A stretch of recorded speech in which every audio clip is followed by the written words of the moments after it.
বাস্তবতা কি জানেন? বাস্তবতা হচ্ছে আল্লাহ রাব্বুল আলামিন যখন কাউকে কবুল করে নেন, সারা দুনিয়া মিলেও তার কোনো ক্ষতি করতে পারে। আরেকটা বড় কথা বলি, মানুষের একটা কথা আছে যে স্পিরিচুয়াল প্রেজেন্স, মানে আধ্যাত্মিক উপস্থিতি বলে একটা কথা আছে। মানুষের ব্যক্তিগত প্রেজেন্সের চাইতে স্পিরিচুয়াল প্রেজেন্সটা অনেক বেশি ইম্পর্টেন্ট। কি বুঝাচ্ছি?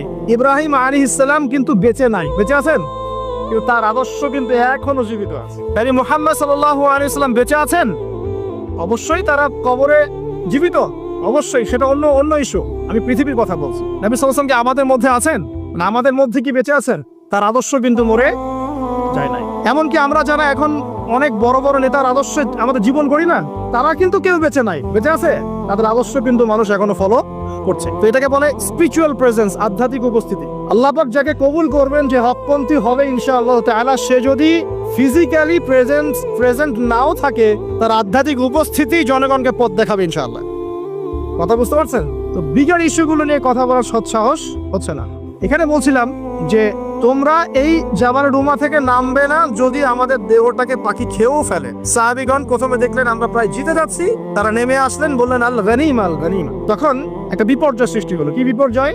খালিদ বিন ওয়ালিদ রাদিয়াল্লাহু আনহু 50 জন ঘোড়সাওয়ারকে নিয়ে পিছন থেকে এই সুযোগে আক্রমণ করলেন। পিছন থেকে আক্রমণ হলো, আর আবু সুফিয়ানের বাহিনী যারা পালিয়ে যাচ্ছিল এরা আবার ইউটার্ন করলো। এই দুই চাপে পিষ্ট হয়ে উহুদের মাঠে সাহাবায়ে কেরাম রাদিয়াল্লাহু আনহুদের মধ্যে প্রায় 70 জন বড় বড় সাহাবী শহীদ হয়ে গেলেন। কতজন?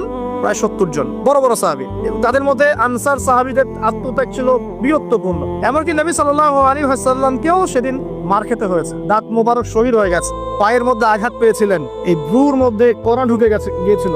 তার পাশে মাত্র 9 জন সাহাবী ছিলেন যখন তাকে আক্রমণ করা হচ্ছে। একে একে সাহাবীরা শহীদ হতে লাগলেন। তালহা রাদিয়াল্লাহু আনহু কথা বলা যায়, তিনি নবীজিকে নিজে ঘাড়ে করে নিয়ে উহুদ পাহাড়ের উপর উঠে গিয়েছেন, এত শক্তি ছিল তার গায়ে। আমাদের যুব সমাজ কি শিক্ষা নেবে এখান থেকে? এভাবে মাদকের সাথে লাইফ লিড করলে তো হবে না।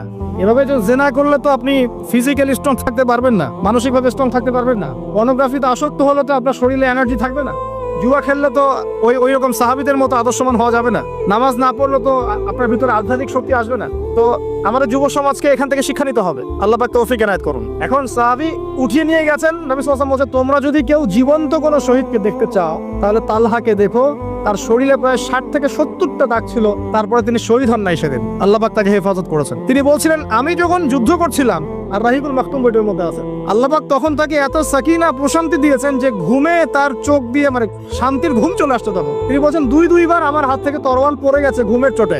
চিন্তা করতে পারেন, যুদ্ধ হচ্ছে, আল্লাহ পাক তাকে শান্তির ঘুম দিয়ে দিচ্ছেন চোখের মধ্যে। দুইবার অস্ত্র মানে তরোয়াল পড়ে যাচ্ছে হাত থেকে ঘুমের চোটে। তিনি শেষমেশ শহীদ হন নাই। নবী সাল্লাল্লাহু আলাইহি ওয়াসাল্লামকে ঘাড়ে নিয়ে উঠেছেন উহুদ পাহাড়ের উপরে।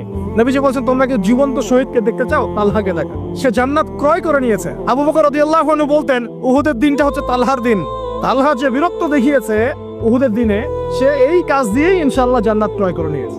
কথা বুঝতে পারছেন?